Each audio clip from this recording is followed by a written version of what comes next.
And here it comes, we are live. Hey, good evening, everyone. Dave Wilson of Results Staffing. Hey, I want to thank everybody for watching tonight. And I have Managing Director of Watchpoint, Danielle Hall. How are you, Danielle? I am good. How are you? All the way in Tampa, Florida. I'm Yes. jealous.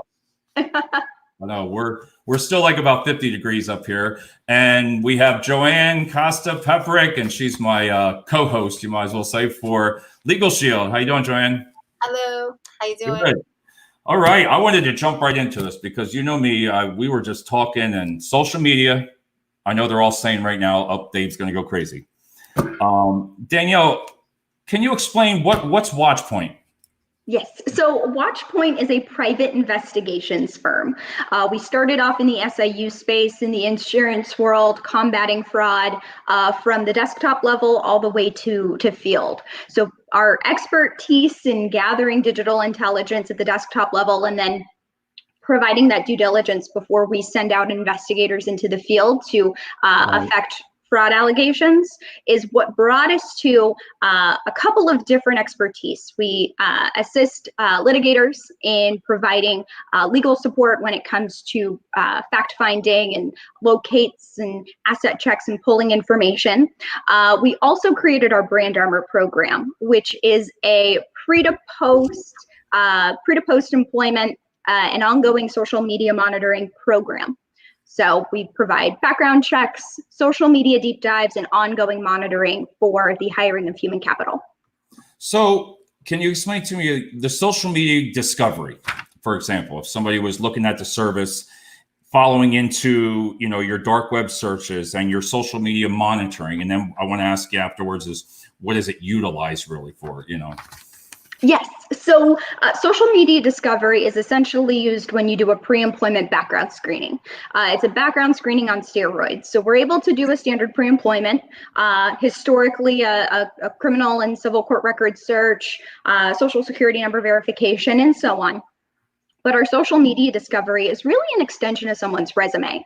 It's taking a look at their full internet footprint and their full internet profile, so that way when someone is making a hiring decision, they can take a look at what someone says or does when they don't think anybody is watching. So what is the purpose?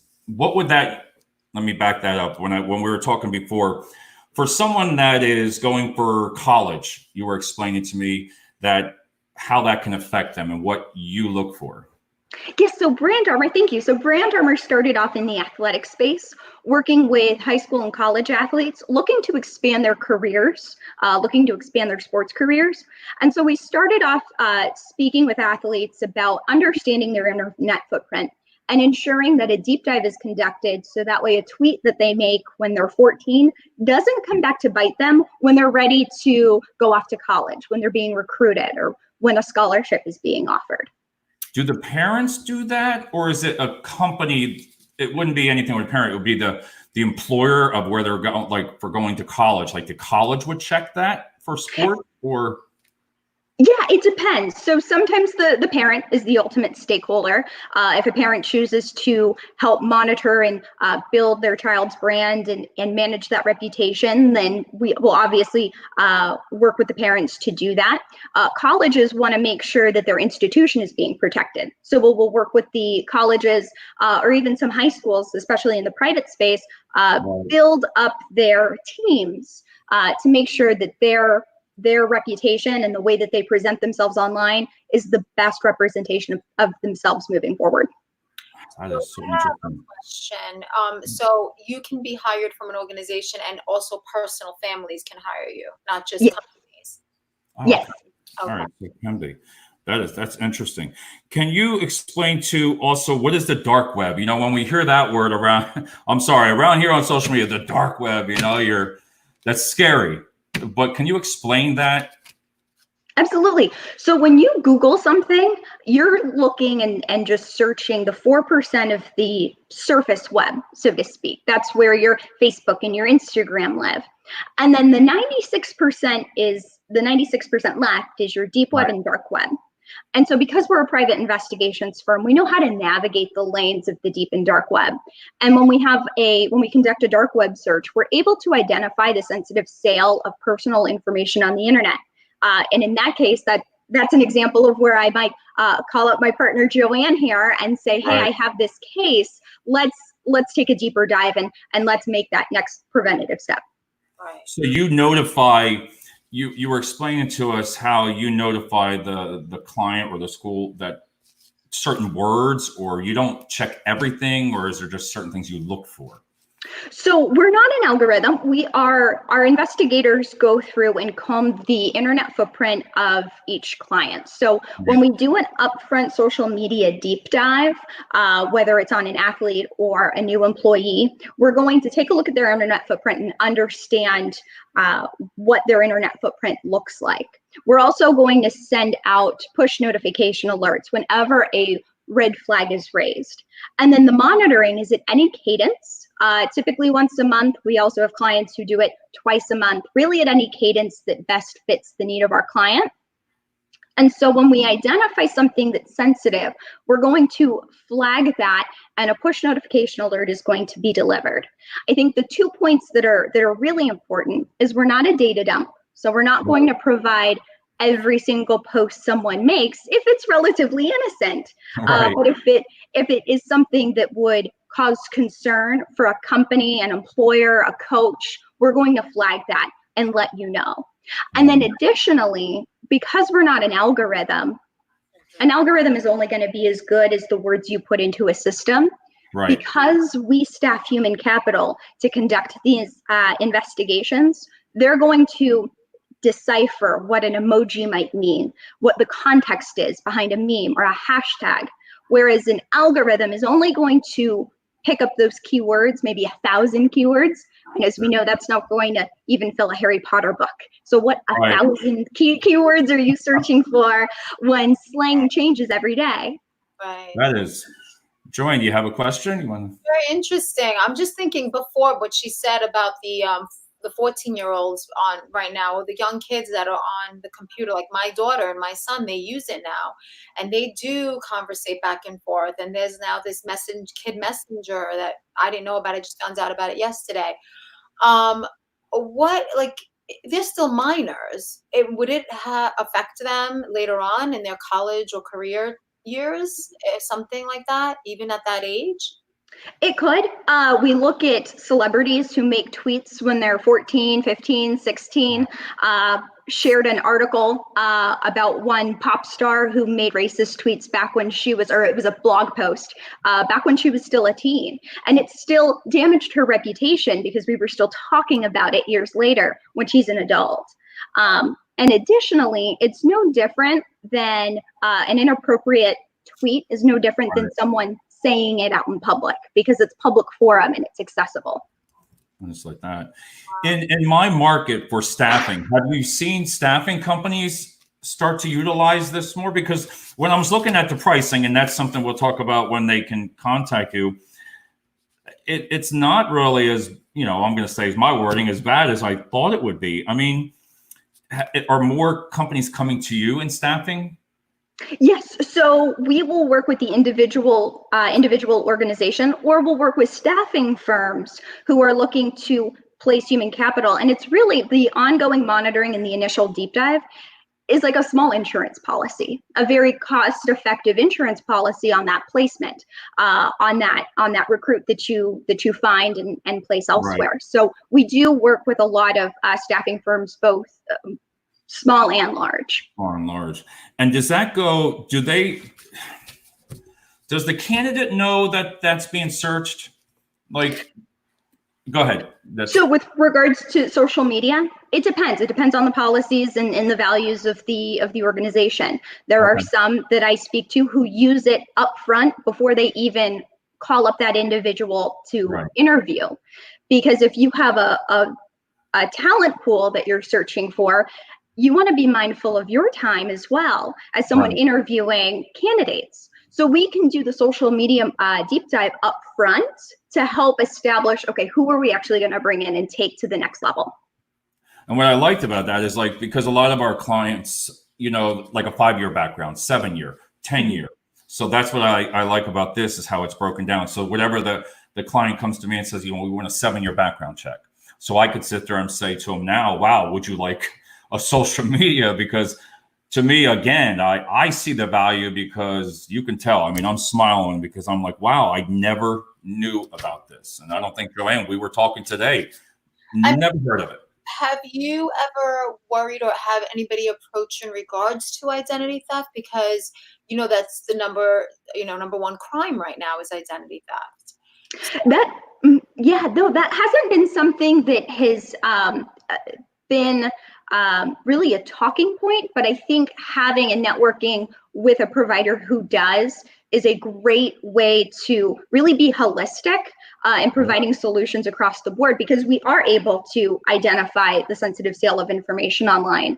And as of this point, it's been a, hey, I'm going to notify you of this. I'm going to let you know that it's happening.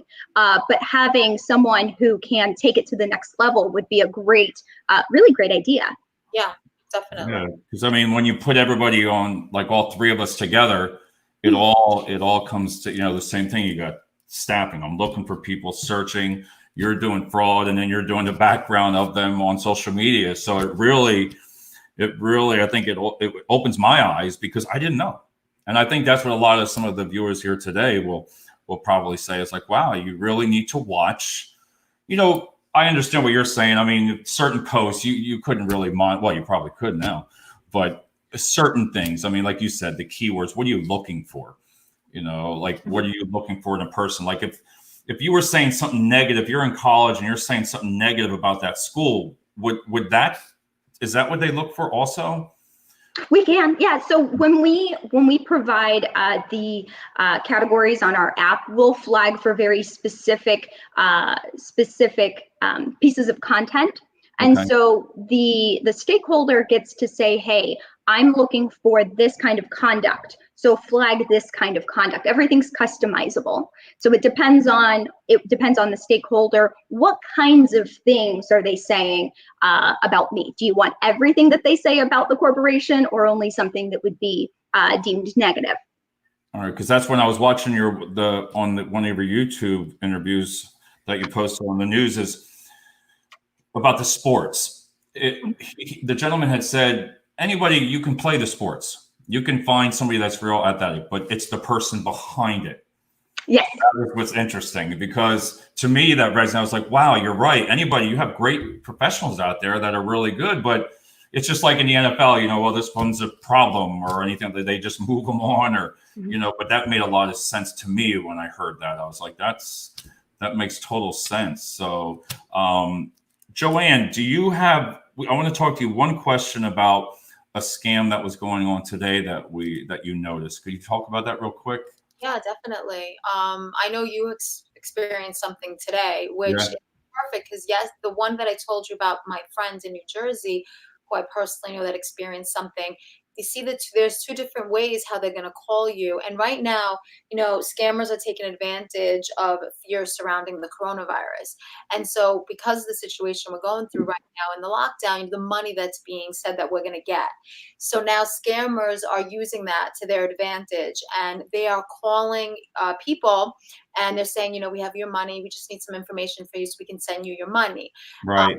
Even speaking in the language that you speak to. So it's very interesting. It just happened to a woman that I know. The other way that they're doing it is through robocalling. And that's the way that, they save money and they get more people at once that way. So today, David, right? You said you got a call. He put it on speaker so I could hear it. Yeah. And now they're trying to be careful, because they're getting college students or people who are graduates already who still owe money. So you're an adult working, and they're calling and they're saying how they could relieve some of that now with the situation going on. First of all, they wouldn't be calling you in an automated phone call like that. So this is something that we all have to be wary of and be careful and tell people. Now, this is like the third time I'm mentioning it on one of your videos.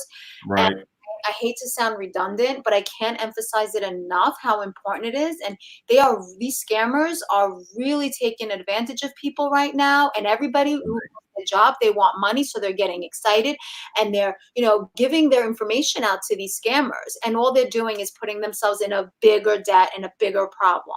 On top of all that. Yeah. I had one more question for you, young lady, if you had to explain, I was looking on here how you do it's not just about the background, but for litigation, for the SUI, your claim handlers. Can you explain that real quick in other industries, what you utilize it for? Absolutely, thank you. So SIU, a special investigations unit in the insurance world, we're an SIU designate, which means when there is for example, a work comp claim or a liability claim, and there's suspected fraud, we will take it from submission, or I'm sorry, from the onset of an allegation. Right. Conduct the investigation to verify whether or not it is fraudulent or fraud is occurring, and take it all the way up to the fraud filing, and filing that with the appropriate governing body. And so from the desktop level, we do our due diligence. I'm sorry, you see my cat in the back. I just saw. I was like, is that a cat? Yeah, it is. It's my cat. We'll do the upfront due diligence. We'll use social media monitor or a social media deep dive to understand a claimant, where they might live, what they might do for fun on the weekends, to best affect surveillance when we go out to decipher whether or not they are falsely claiming injury. And then litigation support. We work with all facets of the legal community to provide things like jury selection science, doing social media deep dives and internet footprint deep dives. Wow, that is on a perspective. I'm sorry. That intrigues me because you don't know that. Mm-hmm. That's what's you don't know what you're doing that could harm you later. Like you said, you know, not harm, but come back to haunt you later in a way for that. And all right, you got something there. For trial attorneys, it's impactful because then you have an idea as to what a potential juror might be predisposed to and how they might lean in a certain way. So we provide that information up front so that way they can make an informed decision. Wow, that is interesting. It's like I said, how everybody here, it just goes in a circle. Because when you were saying about the legal, then I think of Joanne, and it just goes all around. So I want to thank you so much. I mean, for taking your time all the way in Florida. I mean, we're cold here, and Joanne, thank you so much again, and if they want to reach out to you, Danielle, what's the best way? The contact email? Yeah, absolutely. dhall@watchpointsiu.com. And I am on LinkedIn, and Watchpoint's on Instagram and Facebook. So we're all on this. We are on all social media domains. So it's pretty easy to find it. Awesome. All right, everybody. Thank you so much. I really appreciate it. This is our 4th show. So I'm still learning as we go. And I love the cat. There's the cat again. I'm so sorry. That's all right. All right. Thanks, everybody. And we'll talk to you soon. Bye. Thank you. Bye-bye.